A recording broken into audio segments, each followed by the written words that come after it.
Competitive exams prepare అయ్యేటప్పుడు మనకి polity నుంచి ఎమర్జెన్సీ ప్రొవిజన్స్ అనే టాపిక్ ఉంటుంది కదండి. అక్కడ నుంచి క్వశ్చన్స్ మనకి తరచుగా చూస్తూనే ఉంటాం.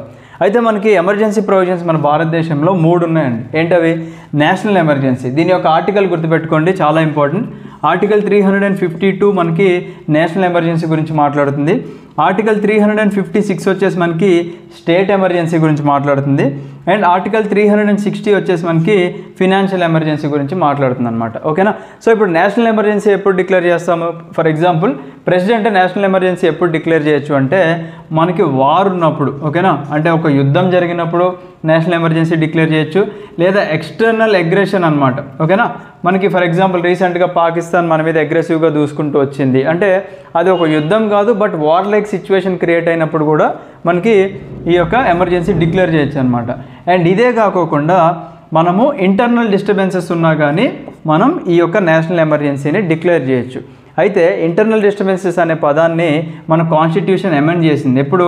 44th constitutional amendment act of 1978 ప్రకారంగా ఈ ఇంటర్నల్ డిస్టర్బెన్సెస్ అనే పదాన్ని తీసేసి ఆర్మ్డ్ రెబెలియన్ అని చెప్పేసి కొత్త పదాన్ని యాడ్ చేయడం జరిగిందనమాట. రైట్?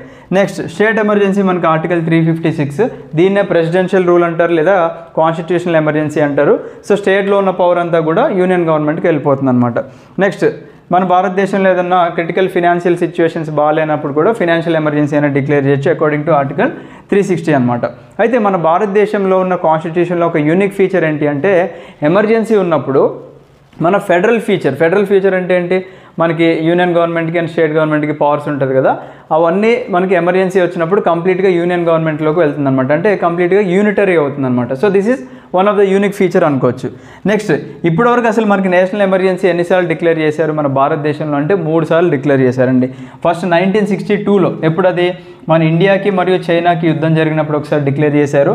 తర్వాత 1971లో ఇండియాకి మరియు పాకిస్తాన్కి మధ్యలో యుద్ధం జరిగినప్పుడు, అండ్ 1975లో ఇంటర్నల్ డిస్టర్బెన్సెస్ అప్పుడు మాత్రం, లేదా ఆర్మ్డ్ రెబెలియన్ అని చెప్పేసి పిలుచుకోవచ్చు. ఇది ఇందిరాగాంధీ గారు ఉన్నప్పుడు డిక్లేర్ చేశారనమాట. అంటే మనకి మోర్ దాన్ 20 months అది కంటిన్యూ అవ్వకుంటూ వచ్చింది. అయితే నా క్వశ్చన్ ఏంటి అంటే మీరు కింద కమెంట్ సెక్షన్లో కమెంట్ చేయండి. ఇది కూడా చాలా కాంపిటేటివ్ ఎగ్జామ్స్లో మోస్ట్ రిపీటెడ్ క్వశ్చన్ అనమాట.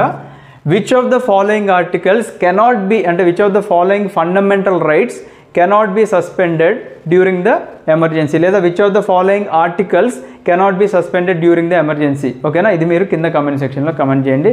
జై హింద్.